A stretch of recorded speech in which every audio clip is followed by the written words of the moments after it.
Dessert item বানানোর জন্য বা আইসক্রিম, তারপরে ফালুদা, অনেক কিছুর মধ্যে দেওয়া যায় এমন একটা রেসিপি হচ্ছে কাস্টার্ড পাউডার। আসসালামু আলাইকুম, সবাই কেমন আছেন? আমি বিনু চলে আসলাম আপনাদের জন্য আমার আরেকটি রেসিপি ভিডিও নিয়ে। আমার আজকের রেসিপি হচ্ছে কাস্টার্ড পাউডার। আমরা এখানে 1 কাপের মতো নিয়েছি চিনি, তারপরে এখানে আছে কর্নফ্লাওয়ার, এখানে আছে গুঁড়া দুধ, তারপরে এটা হচ্ছে ভ্যানিলা এসেন্স, আর এটা হচ্ছে ফুড কালার। আমরা এখানে 1 কাপ চিনি দিয়ে নিলাম।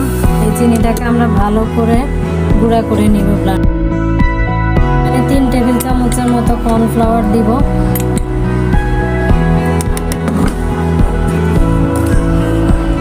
2 টেবিল চামচ দিব গুঁড়া দুধ, 1 চা চামচের মতো ভ্যানিলা এসেন্স দিব, আর 1 চা চামচের চেয়ে একটু কম আমরা ফুড কালারটা দিয়ে নেব। এবার সবগুলো উপকরণ ভালো করে ব্লেন্ড করে নিব। এটা আমাদের কাস্টার্ড পাউডার হয়ে গেল। আমরা এবার এগুলোকে একটা বয়ামে ঢুকিয়ে রাখবো।